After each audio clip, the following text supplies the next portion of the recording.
Buenas tardes a todos. Quiero agradecer a las autoridades integrantes de ILAM, en particular a su presidente Isaac Asa, y felicitarlos por el lanzamiento oficial de esta casa en la Argentina. Como también quiero agradecer a todos los presentes que están aquí hoy. Estamos felices de acompañarlos y ser parte de ILAM. Como hoy recibo de ustedes un reconocimiento de la innovación política, me gustaría tomarme un minuto para hacer una breve reflexión sobre qué significa ese concepto. Hay una frase interesante de Mises que dice que la economía jamás se detiene. Es permanente el cambio, el movimiento y la aparición de imprevistos. Igual anticipo, no voy a hablar de economía. Digo, pues me pongo con la destrucción creadora y todo, digo, con Schumpeter, digamos, me voy a poner un poquito denso. Así es que quédense tranquilos, es solamente una referencia para hilar un argumento. De alguna forma, esta frase indica que si la realidad está en un proceso constante de cambio, la innovación no es tanto una elección, sino una obligación. Porque no poder adaptarse a una realidad en movimiento y aferrarse a dogmas que no se condicen con esa realidad es indefectiblemente el camino de la derrota. Hay que ser firmes en las convicciones, pero inteligente para traducir esas convicciones a una realidad cambiante. Porque si no innovás, la realidad te lleva puesto. Es decir, quiero remarcar esto. Hay que ser firme en las convicciones. Ser firme en las convicciones es, digo, nosotros esto lo padecemos todos los días porque todos los días estamos tomando decisiones y uno tiene que tener un norte. Uno fija un norte, uno busca ese norte, pero la realidad no es un movimiento rectilíneo uniforme. Entonces uno tiene que avanzar hacia esa realidad a la cual está buscando y obviamente no es un camino llano, fácil y demás. Es decir, hay obstáculos, algunos se los puede saltar, algunos se los esquiva.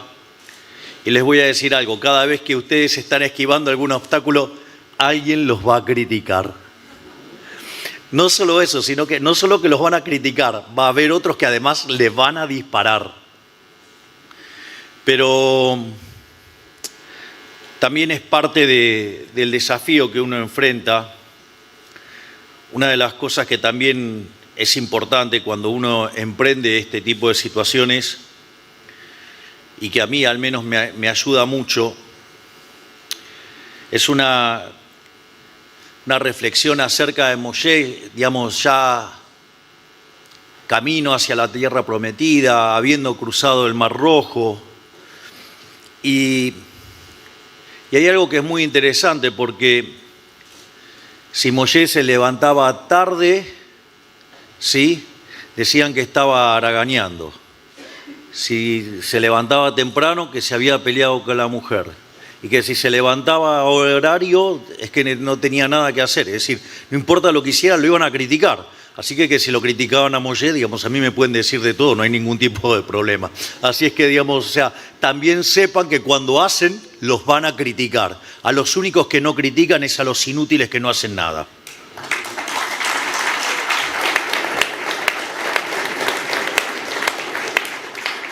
Entonces, por eso quiero volver a señalar y subrayar este párrafo que dice hay que ser firme en las convicciones, pero inteligente para traducir esas convicciones a una realidad cambiante, porque si no se innova, la realidad lo va a llevar puesto.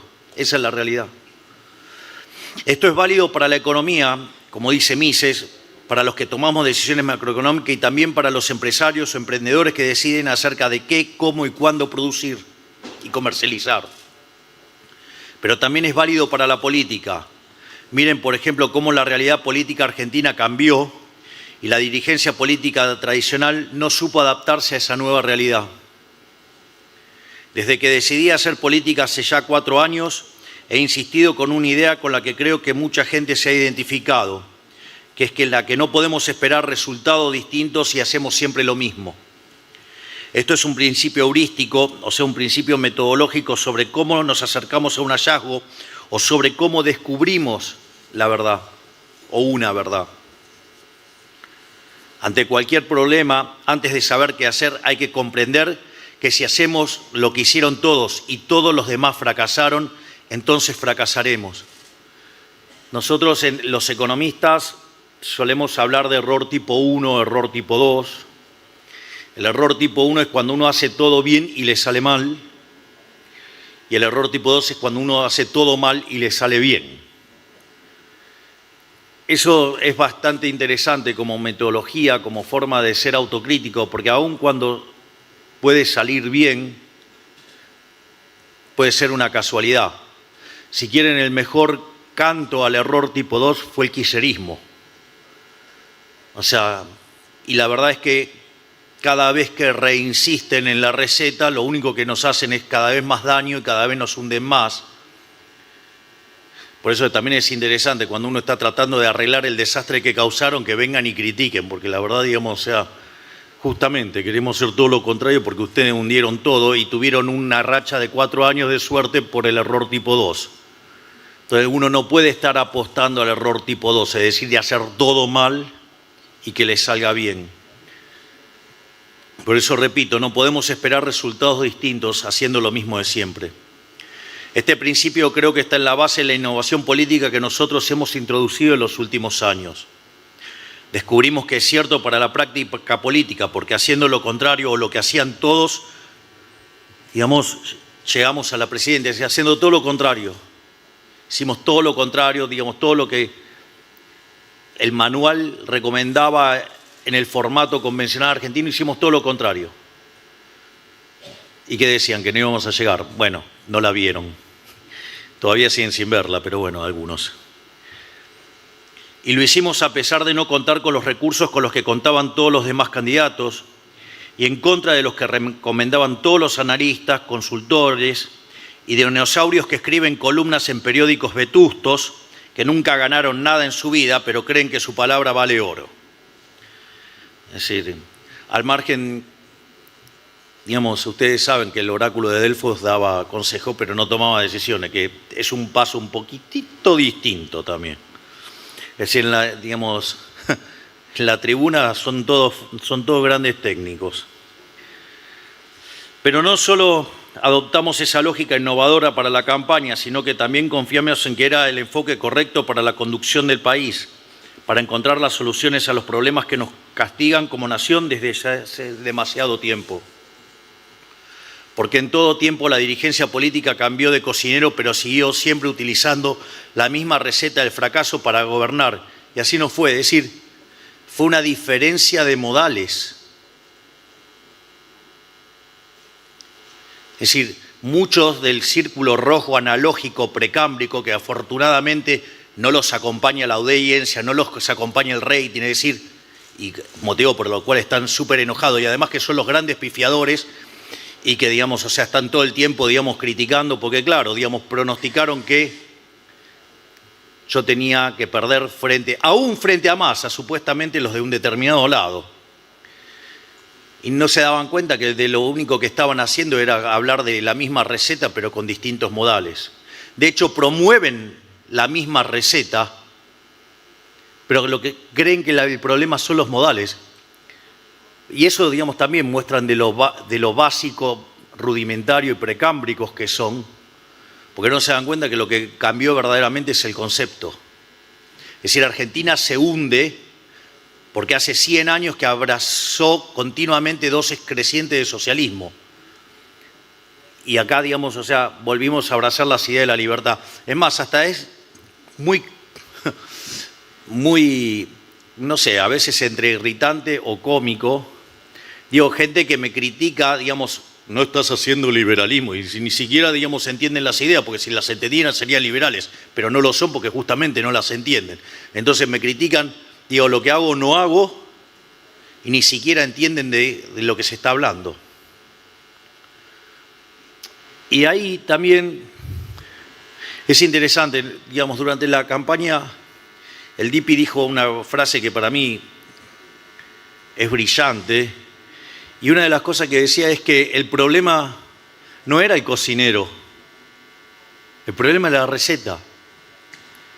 Es decir, digamos, porque en el fondo esa es la contracara de lo que Hayek llamaba la fatal arrogancia.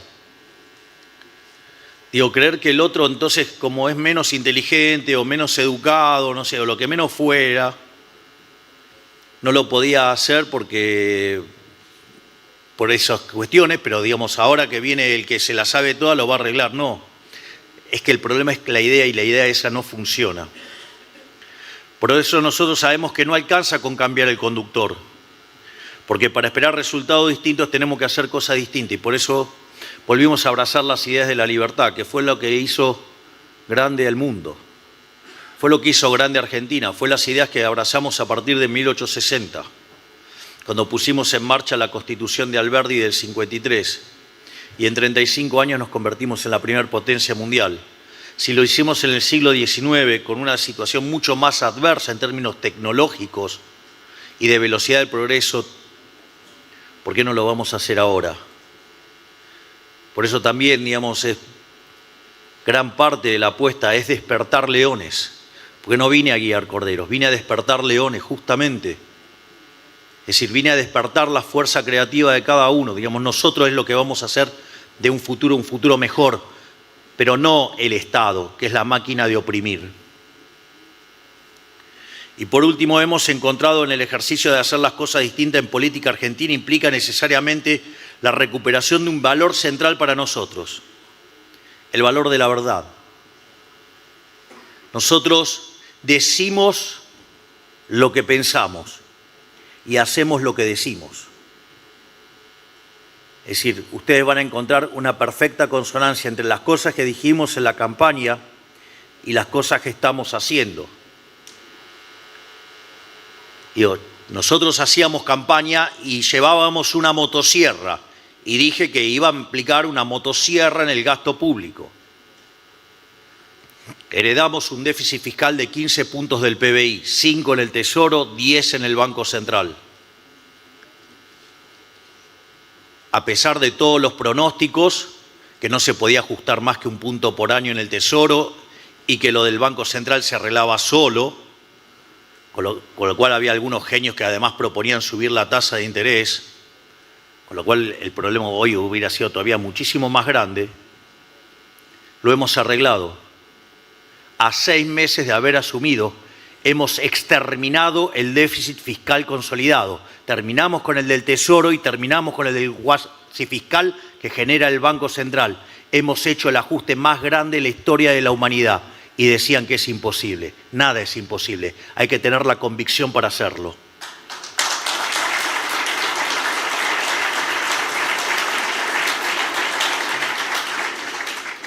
Es más, cuando la mayoría especula, cuando la mayoría se acostumbró a la mentira, cuando la mayoría elige la especulación sobre la verdad, cuando la mayoría hace la vista gorda ante cosas que están mal.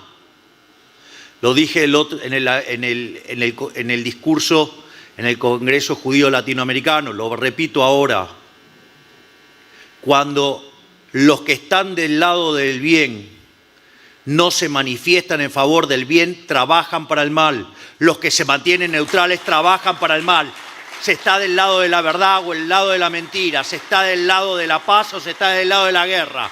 Se está del lado de la libertad o se está del lado de la esclavitud. No hay medias tintas, no hay medias tintas. Y mantener posiciones neutrales lo único que favorece es a los delincuentes. Por lo tanto, con los delincuentes hasta el hueso.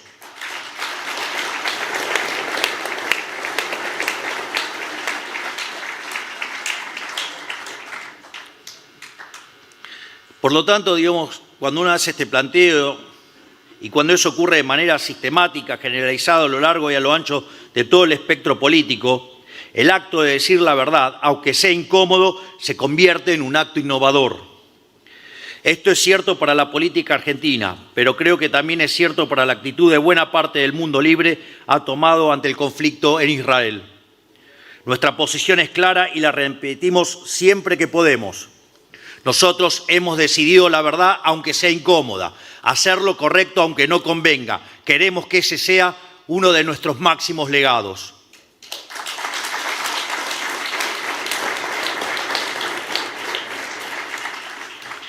Para cerrar, quiero volver a agradecerle a Ilan el reconocimiento y la posibilidad de compartir este momento con ustedes y dejarles un mensaje de esperanza. Todos los hombres tenemos un hilo que nos conecta con lo divino y con lo eterno. La innovación es una de las instancias de esa conexión. Es un canal que nos conecta con las fuerzas del cielo, porque nos hace trascender los límites de lo que parece humanamente posible, o sea, nos permite hacer posible lo imposible. Por eso, emprender este camino innovador arribará posibilidades aún insospechadas para la Argentina. Después de todos, somos ricos en recursos y en capital humano. Solamente hemos estado insistiendo con fórmulas equivocadas por mucho tiempo. Estoy seguro de que en ese recorrido la amistad y colaboración de nuestra nación con el Estado de Israel traerá beneficios mutuos en distintos ámbitos. Espero que el lanzamiento de Ilan en Argentina ayude a promover las relaciones entre nuestras dos naciones y nos permita continuar estrechando un vínculo que no solo es importante para mí en términos personales, sino para todos los argentinos que hemos decidido apoyar las ideas de la libertad. Sepan que siempre encontrarán un férreo amigo en la Argentina. Muchas gracias y ¡viva la libertad, carajo!